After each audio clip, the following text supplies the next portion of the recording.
All right, let's talk about a really simple but kind of game-changing shift in how you use AI. Seriously, this one little habit is what separates the casual users from the real power users. And it all comes down to one thing: changing what you ask for.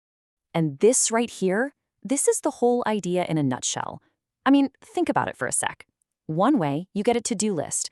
The other way, you get a finished product. It might sound like just a small change in how you phrase things, but believe me, the results are worlds apart.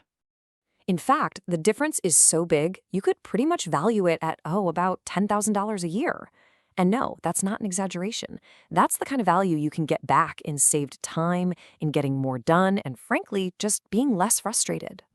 So what is this super expensive mistake?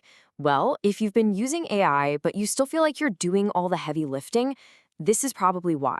See, most of us have been trained by decades of using Google to just ask questions and get information back. And that's the whole problem right there. You're asking for inputs. You're asking for advice or a summary or a list of ideas, things that you then have to take and do something with. You are still the one who has to create the final output. That's the bottleneck. Okay, so let's get to the solution. We need to stop treating AI like it's just a simple research assistant and start thinking of it like a real work partner, right? A partner doesn't just hand you a bunch of research, they actually produce the deliverables. And the difference is it's huge. Look here on the left, you're asking for input, you get a list of suggestions, but you still have to go write that email from a blank page. But on the right, you're demanding an output. And what do you get? The finished product. Sure, you might change a word or two, but you're not creating anything from scratch. And this is what everyone thinks, isn't it? Okay, but how can an AI possibly create finished work for me? It doesn't know my job or my voice or my relationship with my neighbor. And you know what? That's a totally fair question. It's also completely solvable. The whole trick is just giving the AI the right context. You just need to feed it the key pieces of information it needs to actually act on your behalf. And the best part? A lot of the time, you only have to do this once. And these are the 3 keys. It's that simple. First, who are you? Your role, your writing style. Second, what's the specific task about? All the background details. And third, what do you want? What's the goal? Who's the audience? What's the tone? Once you give it this info, you can even save it as a template, and the AI can spit out amazing work for you every single time.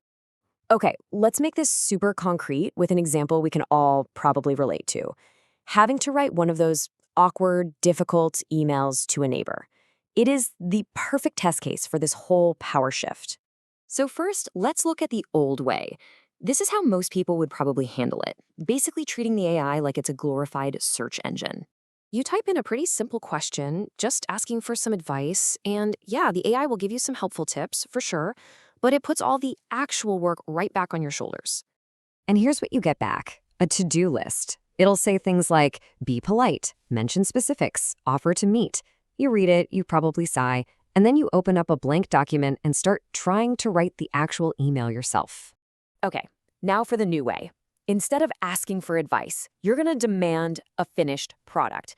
And you're going to do it by giving it those 3 context keys we talked about. Now look at all this amazing context.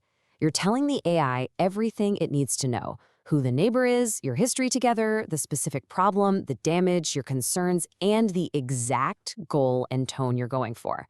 This is what giving context really looks like. And the payoff? It's huge. The AI doesn't give you advice. It gives you the email, a complete, really thoughtful draft that already balances that tricky tone you asked for. All you have to do is give it a quick read, maybe change a word or two, and hit send. So let's look at the numbers here, because this is where it really clicks. The old way, that probably took you 10 minutes of actual work. The new way, 3 minutes. You just saved 7 minutes on one single email. And honestly, you probably got a better, more thoughtful result out of it, because the AI carefully used every single piece of context you provided. So now I want you to go prove this to yourself. This mental shift is everything. You really have to consciously break that old search engine habit and start thinking of AI as a tool for production. So here's a really simple challenge for you this week. Pick 3 things you'd normally just ask AI for advice on. Instead, rewrite those prompts to demand a finished piece of work. Give it the context, who you are, what the situation is, and what you want, and then just see how much time you save. The results are, well, they're often pretty shocking. Look, you might be thinking your work is just too complex or too nuanced for this to really apply. And my final thought for you is this: just try it anyway. You really just might surprise yourself with what's possible when you stop asking for answers and you start demanding finished work.